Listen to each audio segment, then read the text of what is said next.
जय हिंद दोस्तों। जैसा कि आज है 31 मार्च और 31 मार्च के जितने भी क्वेश्चन हैं तो हम सभी को डिस्कस करेंगे और दोनों शिफ्टों के मिक्स क्वेश्चन हैं। क्लियर? तो चलिए स्टार्ट करते हैं। जो क्वेश्चन है, पहला क्वेश्चन है, एक पति पत्नी की औसत आयु उनके विवाह के समय, कब? उनके विवाह के समय 23 वर्ष थी। 5 वर्ष के बाद उनका 1 वर्ष का बच्चा था। अब परिवार की औसत आयु कितनी है? तो देखिए कितना आसान क्वेश्चन है। हमसे बोला गया है पति पत्नी है। क्लियर?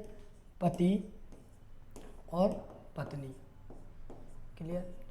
तो क्या बोला गया यहाँ पर? बिल्कुल सिंपल तरीके से हमसे बोला गया कि उनकी जो औसत आयु थी कितनी थी? 23 वर्ष थी। यानी इनकी औसत आयु दोनों की कितनी थी? 23 वर्ष थी। और हम इनका योग निकालेंगे तो कितना आ जाएगा? तो योग निकालेंगे तो 23 दूनी 46, यानी 5 वर्ष पहले कितनी थी दोनों की उम्र? तो दोनों की पति और पत्नी की जो उम्र थी वो कितनी थी? 46 वर्ष। इतना समझ में आया? तो औसत से योग निकाला। अब बोला गया 5 वर्ष बाद उनका 1 वर्ष का बच्चा है। क्लियर? तो देखो 5 वर्ष बाद की बात हो रही है तो 5 वर्ष पति भी बढ़ेगा। क्लियर? यानी 5 वर्ष पति हो जाएंगे और 5 वर्ष पत्नी भी। ऐसा तो नहीं होगा कि कभी कि पति पत्नी की उम्र ना बढ़े। ठीक है? तो 5 और 5 10 वर्ष बढ़ गई। यानी पहले कितनी थी? 46 थी, अब कितनी हो गई है? तो 10 और बढ़ गई। 5 वर्ष पति की बढ़ी और 5 वर्ष पत्नी की बढ़ी। तो यहाँ पर 10 वर्ष और उम्र बढ़ गई। अब कितनी हो गई है? 5 और 1 6, 56। इतना क्लियर? अब देखिए यहाँ पर एक जो मेन पॉइंट है, पॉइंट में बोला गया कि 1 वर्ष का उनका बच्चा था। यानी 1 वर्ष का उनका एक बच्चा भी है। क्लियर? तो 1 वर्ष का जो बच्चा है तो उसकी भी उम्र जुड़ेगी। यानी अब कितनी हो गई टोटल उम्र? तो टोटल उम्र हो गई है 5 और 57 वर्ष। क्लियर? 6 और 1 7 और 5, टोटल उम्र अब कितनी हो गई है? 57 वर्ष। तो उन्होंने पूछा है कि अब परिवार की औसत आयु कितनी थी। तो पहले की बात अलग थी, पहले 2 सदस्य थे, अब कितने सदस्य हो गए? 3 सदस्य। यानी आंकड़ों का योग नहीं, आंकड़े हो गए पति पत्नी और बच्चा, तो हो गई 57 वर्ष और 3 सदस्य हो गए। 3 से डिवाइड कर देंगे 57 को, तो राइट आंसर कितना आ जाएगा? 57 को जब 3 से डिवाइड किया तो 3 एकम 3, बचा कितना? 2, 3 नाम 27। यानी जो एवरेज आ जाएगा वो कितना आ जाएगा? 19 वर्ष। यही हमारा क्या आ जाएगा? Right answer. समझ में आया? कोई दिक्कत, कहीं तक परेशानी? इसका जो राइट आंसर आएगा तो राइट आंसर कितना आएगा? 19 वर्ष। क्लियर? इसके बाद अगले क्वेश्चन पर चलते हैं। अगला क्वेश्चन है, सोनू अपनी आय का 15% बचा लेती है यदि उसकी आय में 20% की वृद्धि हो। क्या हो? 20% की वृद्धि होती है और अब वह अब भी पहले जितनी ही बचत करती हो तो उसके खर्च में कितने प्रतिशत की वृद्धि हुई है? तो दशमलव के एक स्थान तक ज्ञात करना है। क्लियर? तो देखें बिल्कुल आसानी से करेंगे। मान के चलिए जो सोनू की आय है प्रेजेंट में कितनी है? तो आय अपन यानी इनकम। क्लियर? यानी इनकम कितनी है सोनू की? तो इनकम है सोनू की अभी प्रेजेंट में 100 रुपये। इतना क्लियर? अपन ने माना है 100 रुपये है। इसके बाद आय का कितना परसेंट बचा लेती है? 15% बचा लेती है। क्लियर? तो खर्च कितना करती होगी? तो एक्सपेंड यानी खर्च कितना करती होगी? तो बचाती कितने हैं? 15%। 100 का 15% कितना हो जाएगा? 15। तो सीधी सी बात है, जब 15 बचाती है तो 85 क्या करती होगी? खर्च करती होगी। इतना क्लियर? इसके बाद हमसे बोला गया कि यदि उसकी आय कितनी परसेंट बढ़ जाए? 20% बढ़ जाए। यानी अभी कितनी थी आय? 100 थी, यानी 20% की वृद्धि होगी। क्लियर? तो 20% की वृद्धि होगी यानी कितनी हो जाएगी फिर? 120। ठीक है? यानी 20% की इनकम यानी आय थी यो, अब उसमें वृद्धि हो गई 20% की, यानी 120 हो गई। तो उन्होंने क्या बोला कि जितनी ही बचत पहले जितनी बचत करती हो, ठीक है, और अब भी पहले जितनी, यानी जितनी पहले बचत करती थी अब भी उतनी ही बचत कर रही है। यानी पहले 15 करती थी तो अब भी कितनी कर रही है? 15। कौन? सोनू। इसके बाद 120 में से जब 15 खर्च कर रही है तो कितने रुपए बचत हो रही है? सॉरी, खर्च कितने हो रहे हैं? 105 रुपये। यानी 120 में से 15 रुपये की बचत हो रही, यानी 105 रुपये खर्च हो रहा है। तो उन्होंने हमसे पूछा है तो उसके खर्च में कितने प्रतिशत की वृद्धि हो गई। सिंपल सी बात है, पहले 85 रुपये खर्च हो रहे थे, इतना क्लियर। अब कितने रुपए खर्च हो रहे हैं, तो 85 से अब कितने 20 रुपये बढ़ गए खर्च, यानी जो परसेंट निकलेगा वो किस पर निकलेगा, वो निकलेगा 85 पर, यानी 85 पर। तो 85 का 20%, सॉरी 85 का 20 कितने परसेंट है, तो 85 का 20 कितने परसेंट है इंटू 100 करेंगे। यहाँ तक कोई दिक्कत। इसके बाद हम इसे 5 से कैंसिल करेंगे तो 5 एकम 5 बचा 3, 5 7 35, और ये कितने बार कट जाएगा 25 बार, 25 दूनी 50, यानी कितना आ गया 500।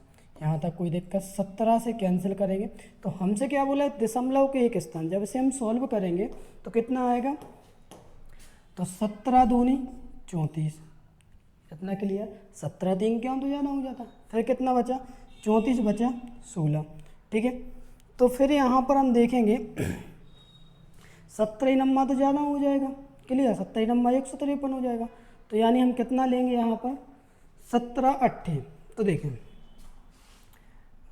17 25, ठीक है। 25 दूनी 50 यानी 500, तो 17 दूनी 34 बचा 16 हो जाएगा 160, ठीक है। 17 नंबर 153, अब कितना बचा 160 के बाद 53, अब बचा 7, ठीक है। यानी 60 में भाग तो जाएगा नहीं, तो पॉइंट लगाएंगे, इतना क्लियर। जब पॉइंट लगेगा तो 7 में 0 लग जाएगा। 19 तिया 57, 19 चौके 76, तो वो ज़्यादा हो जाएगा, यानी इसका जो राइट आंसर आएगा वो कितना आएगा 29.3, क्योंकि हमसे बोला गया था कि दशमलव के एक स्थान तक, तो दशमलव के हमने एक स्थान तक निकाला और इसका जो राइट आंसर था वो कितना था 29.3, इतना क्लियर। तो 29.3, यहाँ तक कोई दिक्कत परेशानी। तो देखें कितना आसान है क्वेश्चन था। तो इसके बाद अगले क्वेश्चन पर चलते हैं। अगला क्वेश्चन है, वह छोटी से छोटी संख्या ज्ञात करें जो 24 15 20 18 से पूर्णतः विभाज्य हो जाए। तो बिल्कुल आसान सा क्वेश्चन है। क्या करना है हमें, यहाँ पर एलसीएम निकालना होता है, वो छोटी से छोटी संख्या नहीं एलसीएम निकालना है। तो हम क्या करेंगे, यहाँ पर देखेंगे 24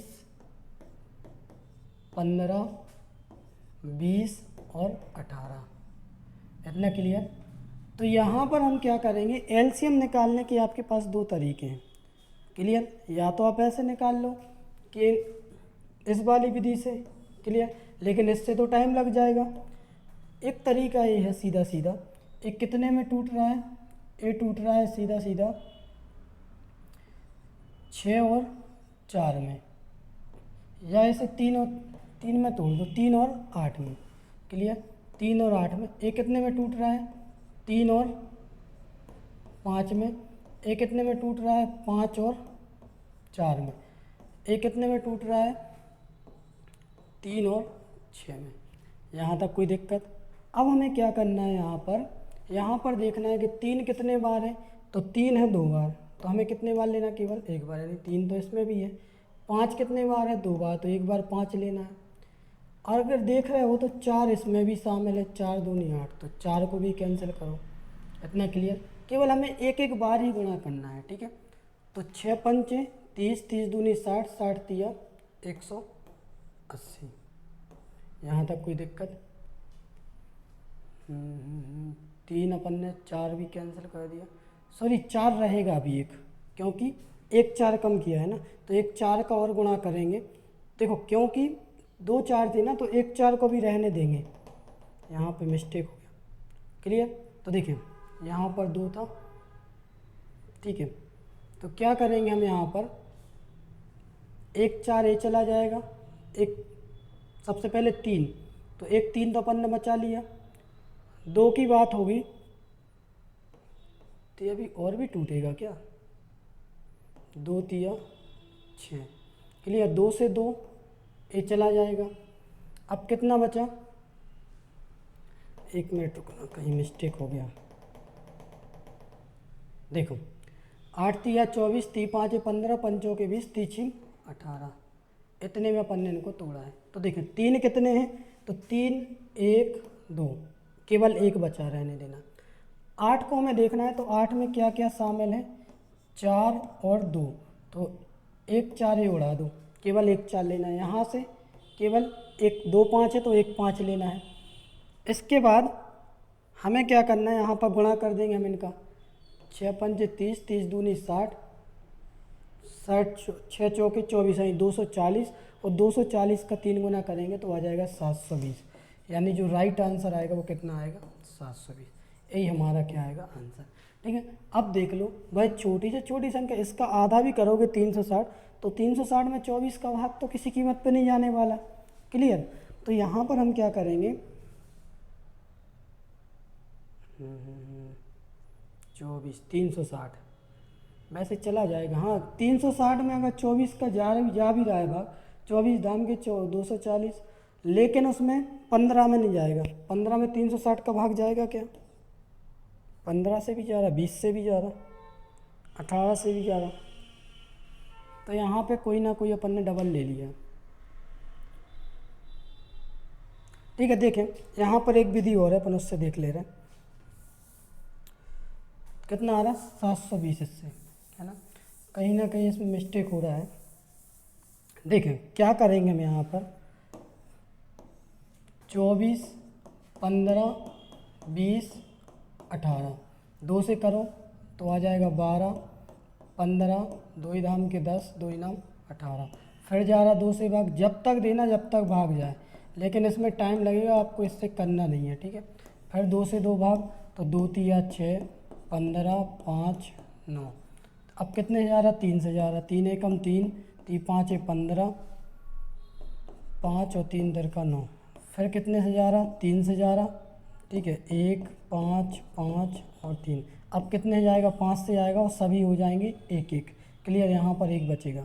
5 3 15 3 45, 45 2 90, 90 2 180, 180 2 360, यानी जो उसका राइट आंसर आएगा 360 ही आएगा। क्लियर, इसका जो राइट आंसर आएगा वो 360। ठीक है, तो वहाँ पे कोई गुणनखंड तोड़ने में प्रॉब्लम बन रही होगी। क्लियर, इसके बाद अगले क्वेश्चन पे चलते हैं। अगला क्वेश्चन है, एक कस्बे की जनसंख्या 50,000 है, यह पहले वर्ष में 20% बढ़ जाती है, दूसरे वर्ष में 20% घट जाती है, तो अब जनसंख्या कितनी है। तो देखें, बिल्कुल आसान क्वेश्चन है। हमें क्या करना है, यहाँ पर देखना है कि एक शहर है। क्लियर, तो पहले वर्ष कितनी होती है, 20% बढ़ जाती है, और दूसरे वर्ष 20% कम हो जाती है। तो देखिए हम क्या करेंगे, यहाँ पर एक शहर की जनसंख्या वर्तमान में 5 लाख है ना। एक शहर की जनसंख्या कितनी है, 5 लाख। क्लियर, तो एक शहर की जनसंख्या जब 5 लाख है, तो हमें क्या करना है, यहाँ पर पहले 20% बढ़ा देना है, फिर 20% कम कर देना है। तो एक तरीका तो ये है कि 20% तो अपन करेंगे 120/100, और 20% कम हुए। तो एक चीज़ याद रखना, जब भी बोला जाए 20% बढ़ती है तो आपको रखना है 120, और जब भी बोला जाए 20% कम होती है तो आपको रखना है 80 के बराबर। इतना क्लियर, एक कॉन्सेप्ट बिल्कुल क्लियर रखना। इसके बाद हम देखेंगे यहाँ पर, तो 20% और 80, तो यहाँ पे कितना आएगा, 20% कम होती है, यानी कितना बचेगा, 80/100। इससे आप सॉल्व करोगे, आंसर तो आ जाएगा। क्लियर, इसमें कोई दिक्कत नहीं है, कहीं भी आपको प्रॉब्लम नहीं आने वाली। लेकिन क्यों करें भाई हम इससे, अपन इससे और आसान तरीके से देखेंगे। तो हमें फ्रैक्शन आता है, फ्रैक्शन कितना होता है, 20% का। एक फर्स्ट मेथड तो ये जो सबको आती है, 20% बराबर क्या होता है, 1/5। जनसंख्या कितनी है शहर की, 5 लाख है। क्लियर, और जब 5 लाख जनसंख्या है तो पहले वर्ष कितनी होती है, 20% बढ़ती है, यानी 5 से कितनी होती है, 6। पहले 5 से कितनी होती है, 6। फिर दूसरी बार में क्या होती है, घट जाती है, यानी 5 में से 1 गया, कितना बचा, 4, यानी 5 से कितनी बचती है, 4। यहाँ पर हम देखेंगे 5 25, यहाँ पर देखेंगे 6 चौके 24। इतना क्लियर। फिर देखना है हमें यहाँ पर कि ये 5 से 6 और ये 5 से 4 बच रही है। तो देखें ये कितना है, 5 लाख। तो हमें ये देखना है 5 लाख ये कितने गुना है, तो 25 दूनी 50 और 4 जीरो, 1 2 3 4, तो कितना आ गया, 20,000 आ गया।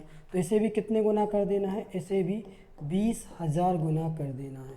क्लियर, 20,000 जब इसे गुना करोगे आप तो कितना आ जाएगा, 24 दूनी 48 और 4 जीरो, 2 3 4, यानी इसका राइट आंसर कितना आएगा, राइट आंसर आएगा 4,80,000। कोई दिक्कत परेशानी? तो देख कितना, आप देखो सीधी सी बात है, कुछ नहीं है। ये 50,000 इस वाली विधि से भी कर सकते हैं, सब इस वाली से भी कर सकते हैं, इसमें आपको कोई दिक्कत नहीं होगी। और हमारे मतलब जो हम सोचते हैं कि आप लोगों को इसमें पेन भी नहीं उठाना पड़ेगा। तो 5 लाख थी, 20% बढ़ेगी, 10% 50,000, 50 से हो जाएगा। देखो 5 लाख है, 10% कितना हो गया, 50,000। क्लियर? 50,000 दूनी 1 लाख, यानी 6 लाख हो जाएगी। 6 लाख से फिर 20% माइनस हो गया, यानी 1,20,000 फिर हो जाएगा माइनस। तो कितना बचेगा, 4,80,000। कोई दिक्कत परेशानी? इसके बाद अगले क्वेश्चन पे चलते हैं। अगला क्वेश्चन जो है वही रहा आपके सामने। 6400 रुपये का 2 वर्षों का 7.5% प्रति वर्ष की दर से, प्रति वर्ष की दर पर चक्रवृद्धि ब्याज कितने रुपए होगा? क्लियर? तो देखिए यहाँ पर कितने रुपए हैं, 6400 रुपये हैं। 6400 रुपये तो हैं भाई साहब यहाँ पर। अब हमें देखना है 7.5। तो देखो किसी भी परसेंटेज पे फ्रैक्शन में चेंज करने के लिए क्या करते हैं, बटे में 100 करते हैं। क्लियर? तो यहाँ पर हम जब इसे सॉल्व करेंगे, 7.5 को यहाँ पर जगह है तो 7.5%, ऐसे जब हम फ्रैक्शन में चेंज करेंगे तो ये कितना होगा, 7.5 बटे 100। एक के पहले पॉइंट है, पॉइंट हटाएंगे 0 लग जाएगा। यहाँ तक कोई दिक्कत? इसके बाद 25 तिया 75, 25 चौके 100, यानी कितना है, 3/40। तो 7.5% की जो फ्रैक्शन वैल्यू होती है वो कितनी होती है, 3/40। ये तो आप बेहतर जानते हैं। अब यहाँ पर हमें ये देखना है कि कितने वर्ष का निकालना चक्रवृद्धि ब्याज, 2 वर्ष का। तो पहले वर्ष कितना था, 40 था, 3 हमें ब्याज मिला तो कितना हो जाएगा, 40 था, जब 3 ब्याज मिला तो कितना हो जाएगा, 43। यहाँ तक कोई दिक्कत? ये पहले वर्ष की बात हो गई। दूसरे वर्ष भी होगा कि 40 था मूलधन, 3 हमें ब्याज मिला तो कितना हो जाएगा, 43, यानी 40 और 3 43। इतना क्लियर? इनको जो हम सॉल्व करेंगे तो 40 इनका आपस में गुणा किया जाता है, ठीक है, इनका आपस में गुणा होता है। और एक चीज़ याद रखना, कभी भी अगर यहाँ पे आमने सामने कट रहे हो ना तो आप काट सकते हैं, क्योंकि नहीं काटोगे तो लास्ट में काटना पड़ेगा, इससे अच्छा पहले ही काट दो। तो 4 चौके 16, यानी 40 का वर्ग कितना होता है, 1600, और 43 का वर्ग कितना होता है, 1849। यहाँ तक कोई दिक्कत परेशानी? हमारा जो मूलधन था वो कितना था, 6400 रुपये, हमारे हिसाब से कितना आया, 1600 रुपये। हमें क्या देखना है, अपने मूलधन को उस मूलधन से कंपेयर कर देना है। तो कितना है मूलधन, 6400, यानी कितने गुना है, तो 16 चौके 64, यानी 4 गुना है।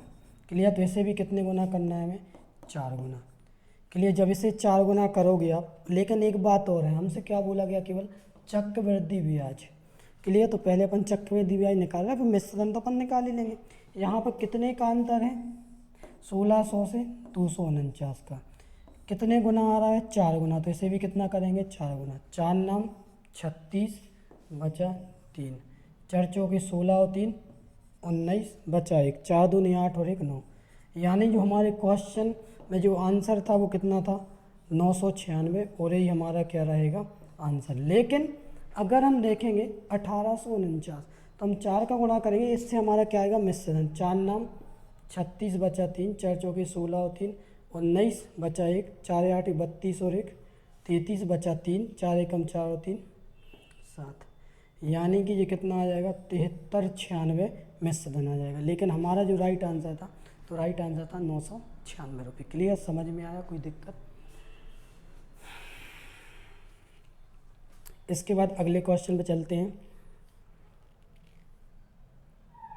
अगला क्वेश्चन ही रहा, लोहे के एक घन की प्रत्येक भुजा 6 सेंटीमीटर है। इस घन को पिघलाकर 2 सेंटीमीटर भुजा वाले कुल कितने छोटे घन का, या कुल कितने छोटे घन को बनाया जा सकता है। थोड़ा यहाँ पर को है ना, जो बिल्कुल भुजा से कनेक्टेड लग रहा है। क्लियर? तो उन्होंने पूछा कुल कितने घन बनाए जा सकते हैं। तो हम क्या करेंगे, यहाँ पर घन का आयतन कितना होता है, सबको पता होगा। क्यूब का जो आयतन होता है, यानी घन का आयतन होता है, वो कितना होता है, a क्यूब। इतना क्लियर? यहाँ पर उन्होंने बोला कि एक घन की प्रत्येक भुजा, यानी जो बड़े वाले घन को हम पिघलाएंगे तो छोटे वाले घन का जो आयतन रहता है, आपने क्वेश्चन पढ़े होंगे डिटेल में, ठीक है। तो जो बड़ा वाला घन का आयतन होता है छोटे वाले घन का आयतन उससे डिवाइड कर देते हैं, हमें पता चल जाएगा कि छोटे छोटे कितने घन बनेंगे। क्लियर। तो बड़े घन का आयतन, तो बड़े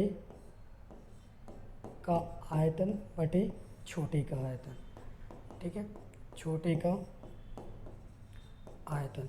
और आपको एक चीज़ अच्छे से पता है, घन को तो लगभग सभी लोग पहचानते ही होंगे, ठीक है, उसमें तो कोई दिक्कत होगी नहीं, ठीक है। ये होता है घन। क्लियर। तो उन्होंने बोला है कि जो बड़ा घन है उसे पिघलाकर छोटे छोटे घन कितने बनाए जा सकते हैं, ठीक है। तो बड़े घन की प्रत्येक भुजा कितनी है, 6 सेंटीमीटर।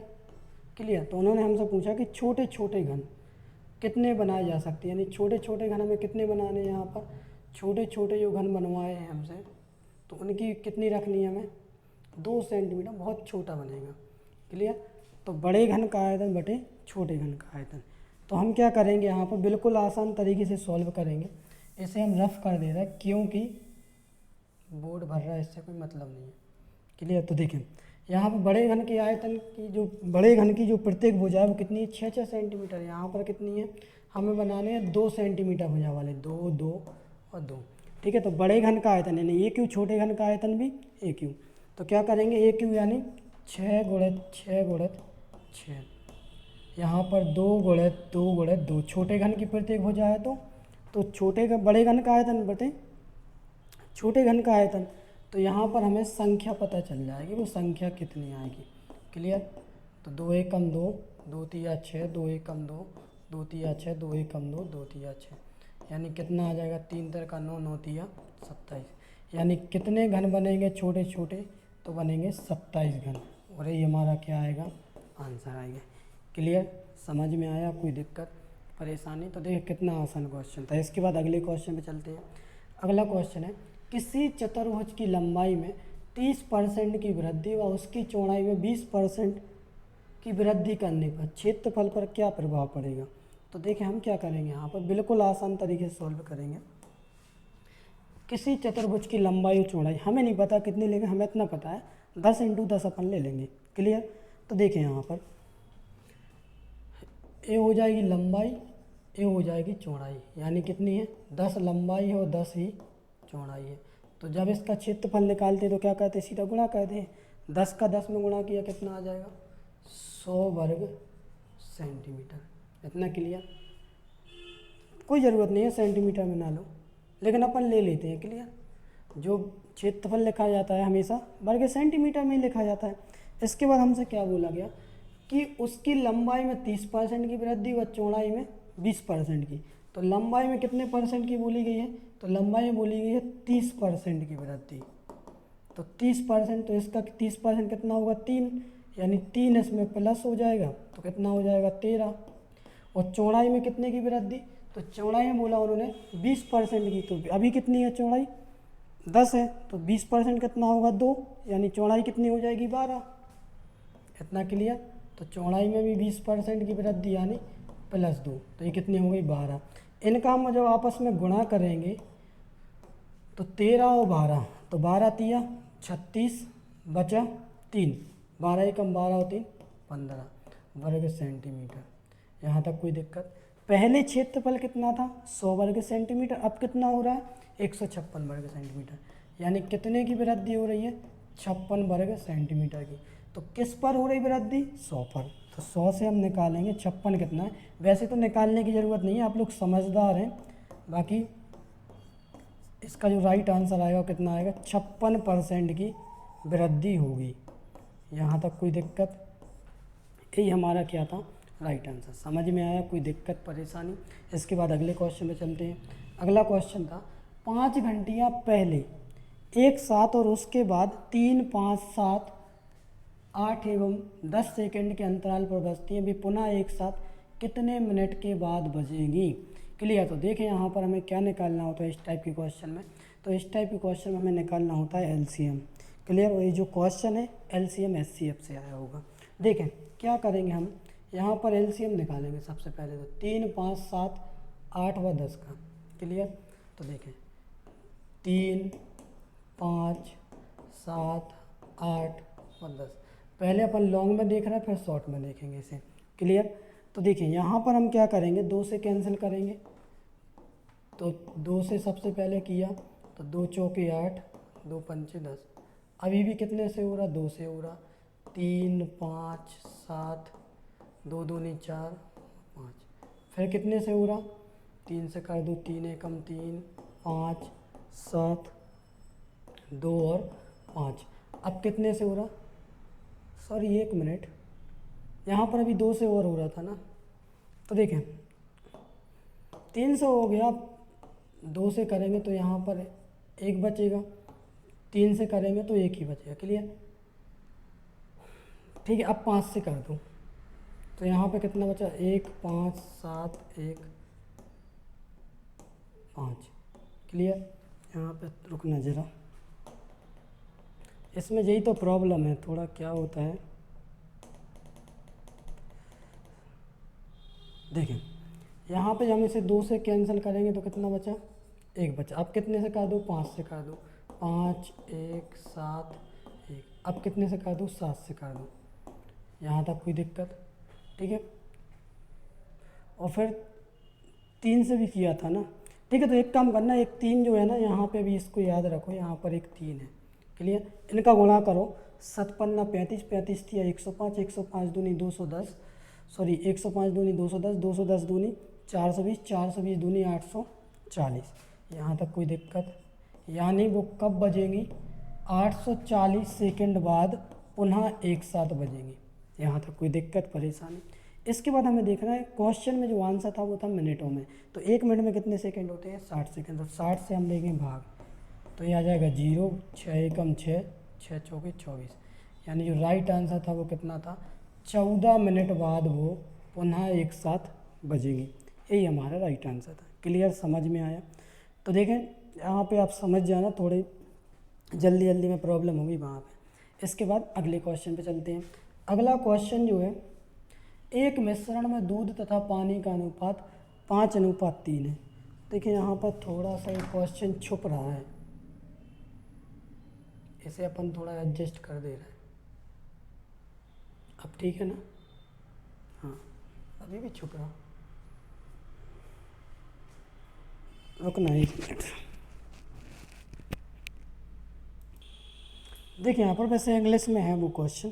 तो देखिए एक मिश्रण में दूध तथा पानी का अनुपात कितना है, 5। क्लियर? तो यहाँ पर अपन देखेंगे 5:3 है। क्लियर? इंग्लिश में तो है ना, कोई दिक्कत नहीं। 5:3 है होता है यदि मिश्रण में 5 लीटर दूध मिलाया जाता है तो अनुपात 7:3 हो जाता है। तो नए मिश्रण में दूध की मात्रा क्या है? तो बिल्कुल आसान सा क्वेश्चन है। हमें क्या करना है, यहाँ पर हमसे बोला गया कि एक जो दूध यानी मिल्क और वाटर, क्लियर, इनका रेशियो कितना था, 5:3 था। 5:3 था। इसके बाद हमसे क्या बोला, हमसे बोला गया कि 5 लीटर दूध और मिलाया जाता है तो अनुपात कितना हो जाता है, 7:3 हो जाता है। यानी 5 लीटर दूध मिलाया जाता है 7:3। यहाँ पर हमें क्या देखना है, हमें देखना केवल मिलाया क्या गया है, दूध मिलाया गया। कितने लीटर मिलाया गया, 5 लीटर। तो यहाँ पे डिफरेंस कितने का आ रहा, यानी 5 लीटर मिलाया गया है और अंतर कितने का आ रहा, 2 का। तो हम देखेंगे 2 यूनिट बराबर 5 लीटर। इतना क्लियर? 2 यूनिट बराबर 5 लीटर। तो 1 यूनिट की वैल्यू कितनी आएगी, तो 1 यूनिट की वैल्यू आएगी 2.5। 2 से कैंसिल करेंगे तो आएगा 2.5। और जब 2.5 आया तो उन्होंने हमसे क्या पूछा, तो उन्होंने हमसे पूछा है तो नए मिश्रण में दूध की मात्रा नए मिश्रण में पूछी गई है। तो इसका 1 यूनिट की वैल्यू 2.5 आई है, 2.5। तो 7 यूनिट की वैल्यू कितनी आएगी, तो 7 दूनी रुकना 5:7 हो जाता है। तो नए मिश्रण में दूध की मात्रा क्या है, तो 5 लीटर बढ़ रहा, 2 यूनिट बराबर आ गया 2.5। क्लियर? तो 7 यूनिट की क्या होगा, तो देखें तो 7 दूनी 14 प्लस 0.5, या सीधा सीधा एक काम करो गुणा कर दो 2.5 का, क्यों पढ़ रहा है, देखो गुणा करेंगे सीधा सीधा तो 25 सत्ते 175, क्लियर। 25 सत्ते 175 आएगा, कितने के पहले पॉइंट है, 1 के पहले, यानी जो राइट आंसर आएगा वो कितना आएगा, 17.5 लीटर। समझ में आया, कोई दिक्कत? अगर पूछा जाता पानी कितना है तो पानी में हम क्या करते, 25 या 75 यानी 7.5 लीटर। तो पानी है 7.5 लीटर, दूध है 17.5 लीटर। समझ में आया, कोई दिक्कत परेशानी? इसके बाद अगले क्वेश्चन पर देखते हैं। क्वेश्चन है ए एक काम को, कोई प्रॉब्लम है क्या इसमें? वैसे बिल्कुल आसानी तो था, उसमें क्या दिक्कत थी? देखें, इसके बाद अगले क्वेश्चन पर चलते हैं। अगला क्वेश्चन है एक काम को 36 दिनों में कर सकता है, बी उसी काम को 12 दिनों में कर सकता है। अगर वे इस काम को एक साथ मिलकर करते हैं तो वे कितने दिनों में उसे पूरा करने में सक्षम होंगे? देखिए, ए एक काम को 36 दिनों में कर सकता है और बी उसी काम को 12 दिनों में कर सकता है। अगर वे इस काम को एक साथ मिलकर करते हैं तो वे कितने दिनों में उसे पूरा करने में सक्षम होंगे? तो देखें, बिल्कुल आसान सा क्वेश्चन है। यहाँ पर क्या बोला गया, यहाँ पर बोला गया ए किसी काम को कितने दिन में, 36 दिन में, बी उसी काम को 12 दिन में, क्लियर। कर सकते हैं, अगर वे इस काम को एक साथ मिलकर करते हैं तो वे कितने दिनों में उसे पूरा करने में सक्षम होंगे? तो देखिए, ए 36 दिनों में, बी 12 दिन में, तो यहाँ पर कितना आएगा, एलसीएम 36। ए 36 दिन में कर सकता है तो एक दिन में कितना काम करेगा, हमने एलसीएम कितना ले लिया, 36 ले लिया, तो 36 एकम 36 एक काम करेगा। बी 12 दिन में कर सकता है तो एक दिन में कितना काम करेगा, 12 तिया 36। यहाँ तक कोई दिक्कत? इसके बाद बोला गया कि अगर वे इस काम को एक साथ मिलकर करते हैं तो कितने दिन में करेंगे? तो एक साथ मिलकर करेंगे तो कितना काम करेंगे, 3 और 1 4 काम, और कुल काम कितना है, 36। 36 में भाग देंगे 4 से तो 4 9 36, यानी जो राइट आंसर आएगा वो कितना आएगा, 9 दिन। यहाँ तक कोई दिक्कत? इसका जो राइट आंसर आएगा वो आएगा 9 दिन। इसके बाद अगले क्वेश्चन में चलते हैं। अगला क्वेश्चन है एक रेलगाड़ी बिना रुके 70 किलोमीटर प्रति घंटे की औसत गति से और रुकने के साथ 56 किलोमीटर प्रति घंटे की औसत गति से चलती है। रेलगाड़ी औसतन प्रति घंटा कितने मिनट रुकती है? तो देखिए, यहाँ पर हमें क्या करना है, हमें देखना है कि 70 किलोमीटर प्रति घंटे, 70 किलोमीटर प्रति घंटे से और 56 किलोमीटर प्रति घंटे से हो जाती है। यानी जो इसकी स्पीड थी वो थी 70 किलोमीटर प्रति घंटे, लेकिन रुक रुक के चलने के कारण वो हो गई 56 किलोमीटर प्रति घंटे। यहाँ पर हम देखेंगे तो कितना आ रहा है, कितना कम हो रहा है, 14 कम हो रहा है, क्लियर। तो इसका 14 कितने परसेंट है, तो 7 का 14 पर है 20%, इतना क्लियर। यहाँ पर फिर हम देखेंगे कि जब 70 से 56 हो रही, यानी कितना 20% कम हो रही एक घंटे में, तो हमें देखना है कि 60 मिनट का यहाँ पर 20% कम हो रहा, तो इसका 20% कितना होगा, तो इसका जो 20% होगा वो होगा 12 मिनट, यानी जो राइट आंसर है इसका कितना आएगा, 12 मिनट। समझ में आया, कोई दिक्कत परेशानी? इसका जो राइट आंसर आएगा वो कितना आएगा, 12 मिनट। इसके बाद अगले क्वेश्चन में चलते हैं। अगला क्वेश्चन है एक टैंक में 2 पाइप लगी है, पहला पाइप उसे 4 घंटे में भर सकता है, ठीक है। तो देखिए, इसका जो राइट आंसर है वो कितना आएगा, 12 मिनट, क्लियर। समझ में आया, कोई दिक्कत? इसके बाद देखेंगे एक टैंक को दो पाइप लगी, ये 4 घंटे में भर सकता है, दूसरा 20 घंटे में खाली कर सकता है। यदि दोनों पाइपों को एक ही समय पर एक साथ खोला जाए तो टैंक कितने समय में भर जाएगा, भरेगा? तो देखिए, यहाँ पर हमें क्या करना है, देखना है ए 4 घंटे में भर सकता है, बी उसे 20 घंटे में खाली कर सकता है, क्लियर। तो यहाँ पर जो हम एलसीएम लेंगे, एलसीएम कितना आएगा, तो इसका जो एलसीएम आएगा वो आएगा 20।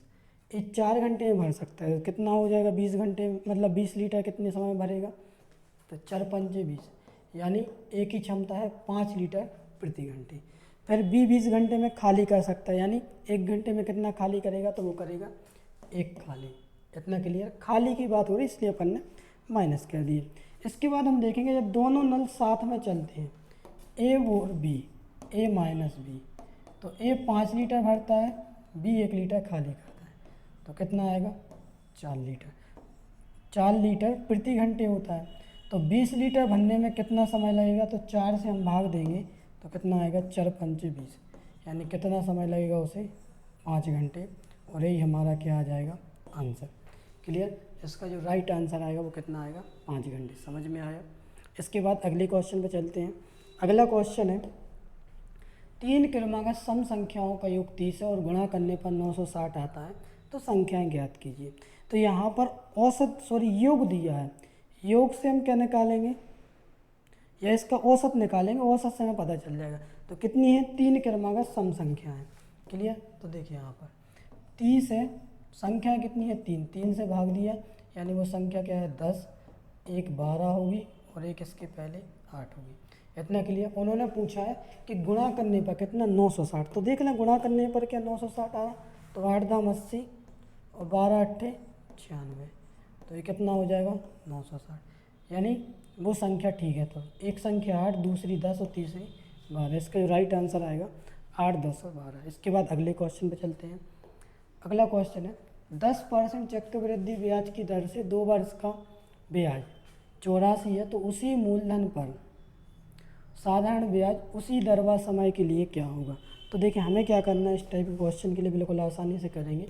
देखो 10% की चक्रवृद्धि ब्याज की दर से, यानी 2 वर्ष में साधारण ब्याज कितना मिलेगा, तो साधारण ब्याज मिलेगा हमें 20%, और चक्रवृद्धि ब्याज कितना मिलता है, चक्रवृद्धि ब्याज मिलता है हमें 21%, 10% की दर से। ये चीज़ आपको बेहतर पता है। इसके बाद हमें देखना है कि हमें चक्रवृद्धि ब्याज कितना दिया है, तो हमें जो चक्रवृद्धि ब्याज दिया है वो कितना दिया है 84, 2 वर्ष का। तो ये कितने गुना है, तो 21 चौके 84, इसे भी कितने गुना करेंगे अपन, इसे भी 4 गुना करेंगे, तो 20 चौके 80। उन्होंने क्या बोला कि मूलधन पर साधारण ब्याज उसी दर व समय के लिए क्या होगा। तो साधारण ब्याज कितना होगा 80 रुपये, और यही हमारा आंसर आएगा कितना 80 रुपये। समझ में आया, कोई दिक्कत परेशानी। तो कितना आसान क्वेश्चन है। चक्रवृद्धि ब्याज उन्होंने बोला था 10% की दर से 2 वर्ष का चक्रवृद्धि ब्याज कितना है 84 रुपये। तो यहाँ पर अपन ने देखा 4 गुना, तो उसे भी 4 गुना 80 कर दिया। क्लियर। इसके बाद अगले क्वेश्चन पे चलते हैं। अगला क्वेश्चन है ताश की गड्डी से 2 पत्ते निकाले जाते हैं, दोनों के काले रंग के होने की प्रायिकता ज्ञात कीजिए। तो देखें ताश के पत्ते कितने होते हैं, कुल 52 पत्ते होते हैं। 52 में से 26 लाल होते हैं और 26 ही काले होते हैं। तो यहाँ पर हमें देखना है कि 26 में से हमें कितने चुनने हैं 2, और 52 में से कुल 2। इतना क्लियर। जब हम इसे सॉल्व करेंगे तो इसे सॉल्व किया जाएगा तो कितना आ जाएगा 26 × 25, और फिर 2 से तो वो कैंसिल होगा, बटे 52 × 51/2, 2 से कैंसिल हुआ 13। इतना क्लियर। इसके बाद 2 से कैंसिल हुआ 26, यहाँ पे कितना बचेगा, यहाँ पे बचेगा 13 × 25 बटे 26 × 51।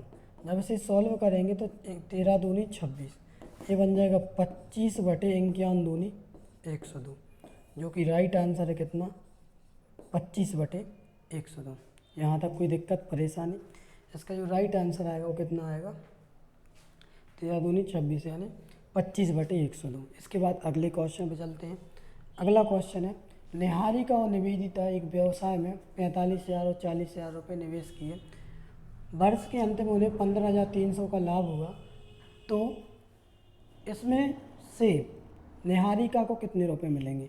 तो देखें बिल्कुल आसानी से हम इसे भी सॉल्व करेंगे। देखो यहाँ पर क्या बोला गया, निहारिका और निवेदिता, निहारिका और निवेदिता। तो देखो निहारिका ने कितने हज़ार रुपये लगाए, 45,000 रुपये लगाए, और निवेदिता ने कितने लगाए, तो निवेदिता ने 40,000 रुपये लगाए। जब इसे हम सॉल्व करेंगे तो 3 जीरो से 3 जीरो कट जाएंगे, 5 से कटेगा 5 नाम 45, 5 अट्ठे 40, कितना हो जाएगा 9 8 17। तो जिस हिसाब से वो पूंजी लगाएंगे उसी हिसाब से लाभ बटेगा, ये तो क्लियर सी बात है। तो 9 और 8 17, यानी 17 की वैल्यू कितनी है, तो 17 की वैल्यू है 15,300। तो 1 की वैल्यू कितनी आएगी, 17 नम्मा 153 यानी 900।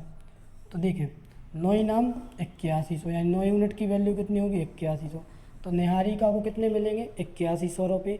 निवेदिता को कितने मिलेंगे, तो 9872। कितना हो जाएगा, 987200 यानी 7200 रुपये किसे मिलेंगे, निवेदिता को। यहाँ तक कोई दिक्कत, तो निहारिका और निवेदिता। इसके बाद अगले क्वेश्चन पे चलते हैं।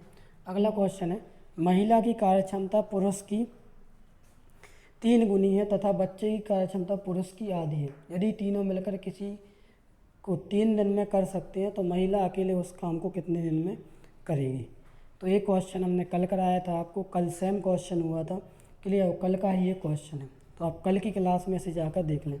अब देखो दूसरी बात ये है कि जो लोग भी ये फालतू कमेंट करते हैं ना कुछ भी, तो भाई आप मेरे प्यारे भाई और बहनों, अगर आप आना चाहें ना क्लास में, तो हमारी जो ऑफलाइन क्लास चलती है, क्लियर, ऑफलाइन क्लास चलती है अपनी सागर में, और सागर में गोपालगंज में, क्लियर, गोपालगंज में भी प्रॉपर झंडा चौक पे, क्लियर, और वहाँ पे बड़ा सा बोर्ड लगा है, क्लियर, झंडा चौक पर ड्रीम कैरियर क्लासेस नाम से, क्लियर। तो वहाँ पे आप आके एक बार पढ़ के देख सकते हैं। अगर आपको कहीं भी डाउट लगता है किसी भी प्रकार से, फिर आप बोल सकते हैं, क्लियर। बाकी यहाँ पे कुछ नहीं होता, आप फालतू कमेंट करते ना कोई फ़र्क पड़ता है। और रही बात जिन लोगों का भी पेपर हो गया और जिन लोगों का भी होता है और जो भी आपके टच में है, तो उनसे प्लीज़ ये बोल लेना कि इस नंबर पे क्वेश्चन भेज दिया करो, 9522 35 20 18 पे, ठीक है। क्वेश्चन भेज दिया करो जिसमें हमें भी प्रॉफिट मिलेगा और हमें नहीं मिलेगा, मतलब ये है कि आपके जितने भी आपके जो कॉम्पिटिटर हैं उन लोगों के लिए थोड़ा सा फ़ायदा मिल जाएगा, क्लियर, क्योंकि एनालिसिस होगा तो उनको भी उसका प्रॉफिट मिलेगा। इसके बाद कल कंटिन्यू करेंगे, ये क्वेश्चन हमने करा दिया था और इसको आप देख लेना, कल की क्लास में होगा, ठीक है। इसके बाद थैंक यू, कल मिलते हैं।